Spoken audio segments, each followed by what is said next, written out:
Hello, good evening to all of you. स्वागत है आपका अपने यूट्यूब चैनल एचआर क्लासेस में। मैं आपका दोस्त, आपका भाई मोती।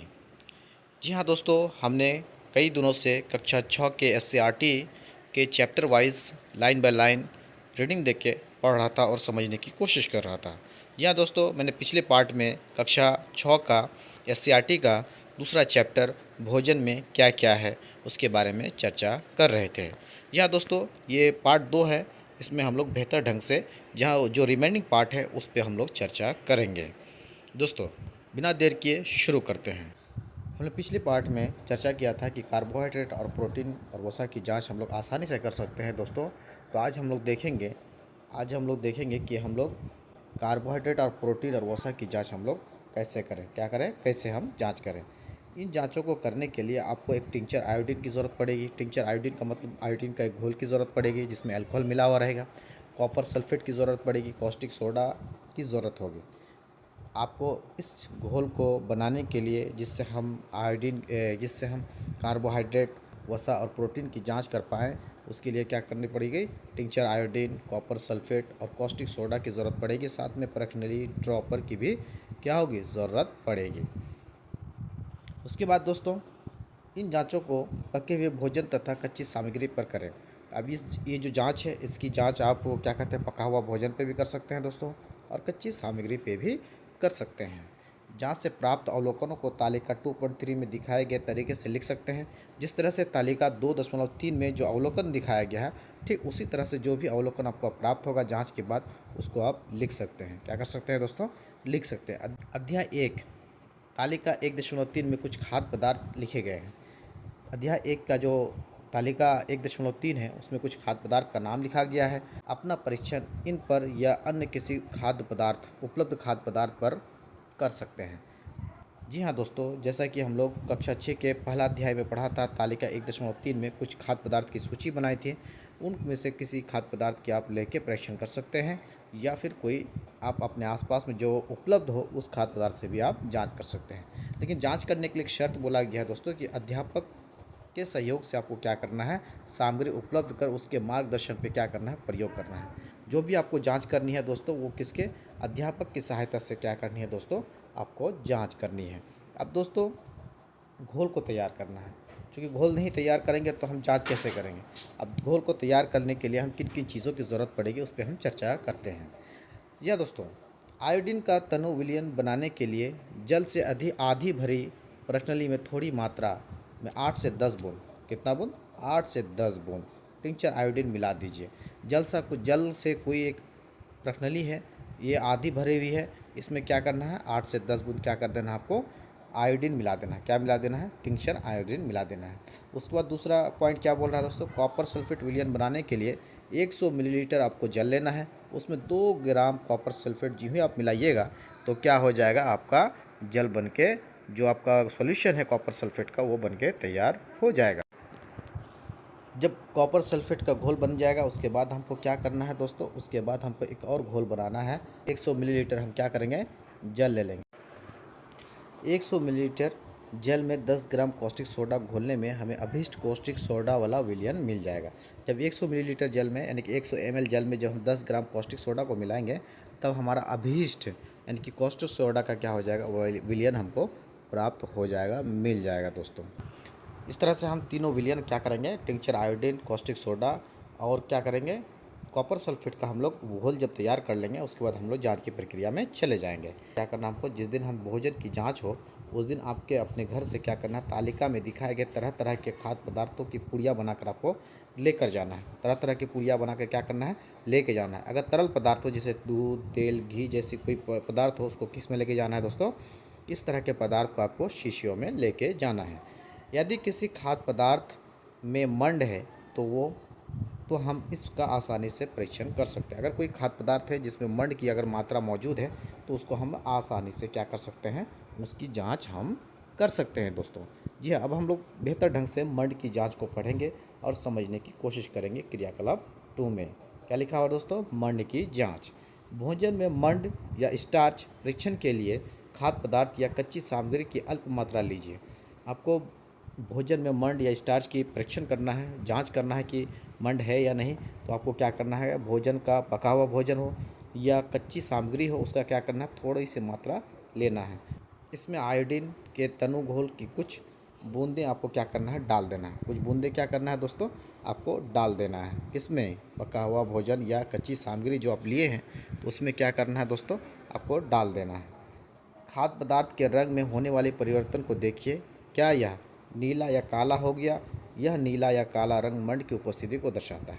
अगर जब आप डालेंगे उसमें जो घोल बना है उसको आप जब डालेंगे तो आपको पाएंगे कि वो जो घोल है उस घोल का रंग किस प्रकार हुआ। अगर नीला हो गया या काला हो गया तो आप समझ सकते हैं कि इसमें मंड की उपस्थिति है। यानी कि मंड की उपस्थिति कौन सा रंग को दर्शाता है, नीला या काला रंग को दर्शाता है। ये क्वेश्चन भी बनता है दोस्तों कि अगर आपको सिविलियन में मंड की उपस्थिति है तो उस सिविलियन का कलर कैसा होगा, तो आपको बताना है दोस्तों कि नीला या क्या होगा, काला होगा, नीला या काला होगा। इस जांच के अन्य खाद्य पदार्थ के साथ दोहराना है और जांच कीजिए कि इसमें मंड है अथवा नहीं है।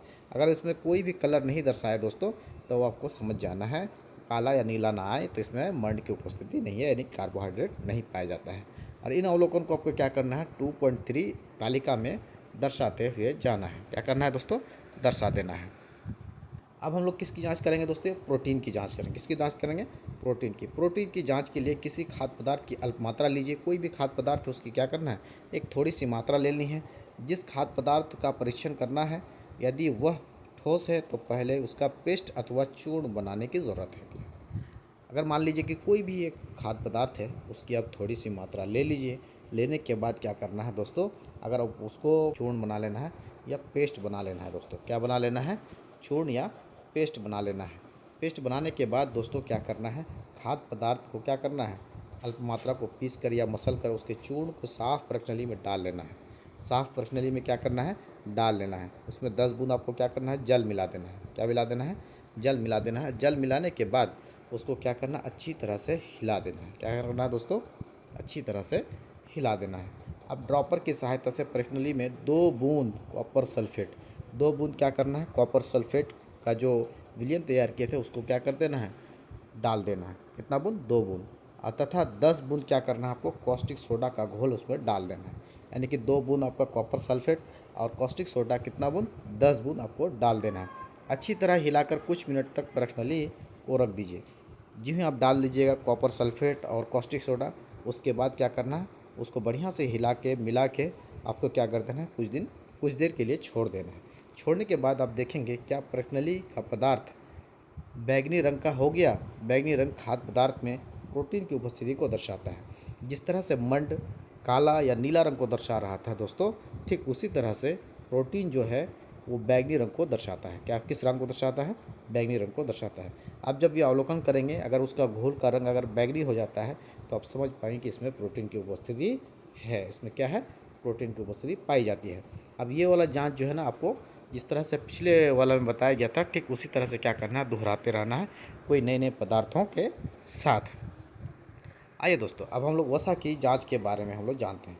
वसा की जांच बिल्कुल आसान है दोस्तों, आप कोई भी कर सकते हैं, आसानी से कर सकते हैं। इसमें कॉस्टिक सोडा और सोडियम हाइड्रोक्साइड की ज़रूरत पड़ेगी। शायद आपको परेशानी हो, लेकिन वसा की जांच आप घर में भी कर सकते हैं। आइए बेहतर ढंग से समझने की कोशिश करते हैं। खाद्य पदार्थ की अल्प मात्रा लीजिए, इसे कागज़ के टुकड़े में लपेट दीजिए। लपेट कर क्या कर देना, कूट देना, एकदम बढ़िया से कूट दीजिए। ध्यान रहे कागज़ फट ना जाए, इतना कूटिए कि कागज़ फट ना जाए। ऐसा ना हो कि एकदम ज़ोर से ताकत लगा दिया कागज़े फट गया, ऐसा ना हो। अब कागज़ को सीधा कीजिए और ध्यानपूर्वक देखिए। अब कागज़ को सीधा करना और ध्यानपूर्वक आपको क्या करना है, कागज़ की तरफ देखना है। क्या इस पर तेल के धब्बे दिखाई देते हैं, जो आप कागज़ पे कूटे किसी भी पदार्थ को, क्या उसमें तेल का धब्बा दिखाई देता है। अगर कागज़ को किसी प्रकाश के स्रोत के सामने लाएं, अगर कागज़ को आप किसी प्रकाश स्रोत से, जहाँ से प्रकाश की प्राप्ति होती है, उसको क्या बोलते हैं, प्रकाश स्रोत बोलते हैं। जैसे बल्ब हो गया, टॉर्च हो गया, हेडलाइट हो गया, ये सब को आप प्रकाश स्रोत बोल सकते हैं। तो क्या आपको इस धब्बे से होकर प्रकाश आने वाला धुंधला दिखाई देता है या नहीं। अगर धुंधला दिखाई देता है दोस्तों, तो आपको समझ जाना है कि इसमें क्या पाया जाता है, वसा पाया जाता है। क्या पाया जाता है दोस्तों, वसा की मात्रा मौजूद है। कागज़ पर तेल लगे धब्बा खाद्य पदार्थ में वसा की उपस्थिति को क्या करता है, दर्शाता है। जैसे कि मैंने बताया भी कि अगर धब्बा लग गया, तेल जैसा दिखाई दे तो वसा की उपस्थिति को दर्शाएगा। खाद्य पदार्थ में कभी कभी क्या होता है, जल की भी कुछ मात्रा हो सकती है। ऐसे में इन खाद्य पदार्थ को क्या करना है, धीरे धीरे रगड़िए और कुछ समय के लिए क्या करना है, कागज़ को सुखा दीजिए। कहाँ पे? धूप में सुखा सकते हैं या कहीं पे भी आप क्या कर सकते हैं, सुखा दीजिए। यदि खाद्य पदार्थ से कुछ जल आया हो जाएगा दोस्तों, सूख जाएगा। क्या हो जाएगा? जब आप धूप में रखेंगे या कहीं पे सुखाने के लिए रखेंगे तो वो क्या हो जाएगा, सूख जाएगा। लेकिन अगर तेल होगा तो तेल नहीं सूखेगा। इसके बाद आपको क्या करना है, कागज़ पर कोई धब्बा ना रहे तो ये पता लग चलता है कि खाद्य पदार्थ में वसा नहीं है। अगर कोई भी अगर सुखा देने के बाद उसमें अगर कोई भी धब्बा अगर आपको ना दिखाई दे तो आपको समझ जाना है कि इसमें कोई भी प्रकार का वसा नहीं पाया जाता है। अगर सुखाने के बाद भी अगर आपको धब्बा नज़र आता है तो आपको समझ जाना है कि इसमें वसा की मात्रा मौजूद है। क्या मौजूद है? वसा की मात्रा मौजूद है। अब तालिका 2.3 की बात कहा गया है दोस्तों। इसमें वर्णित किया गया है, खाद्य पदार्थ का नाम दिया गया है, मंड का नाम, मंड है, प्रोटीन है, वसा है। और आपको क्या करना है, इस तरह से जांच करते हुए जानी है। जैसे कच्चा आलू है दोस्तों, क्या है? कच्चा आलू। कच्चा आलू है दोस्तों, दूध है, मूंगफली है, बिना पका हुआ चावल है, पका हुआ चावल है, सूखा नारियल है। इन सब की आपको क्या करना है, बारी बारी से अवलोकन करना है। सामग्री को उपलब्ध कर टीचर के सामने, और उसके बाद आपको जो चीज़ की उपस्थिति नज़र आए उसको आपको क्या कर देना है, इन सब तालिका में आपको भर देना है दोस्तों। क्या करना है दोस्तों? भर देना है। उम्मीद करते हैं दोस्तों ये वीडियो आपको पसंद आया होगा और हमारे पढ़ाने का अंदाज़ आपको पसंद आया होगा। अगर आपको ये वीडियो पसंद आया तो हमारे चैनल को सब्सक्राइब करें, वीडियो को लाइक करें और ज़्यादा से ज़्यादा शेयर करें, ताकि इसी मोटिवेशन के साथ मैं आप तक डेली कक्षा लाता रहूं और आप हमारे साथ जुड़ के अपनी ज्ञान की उन्नति करते रहें। जय हिंद दोस्तों।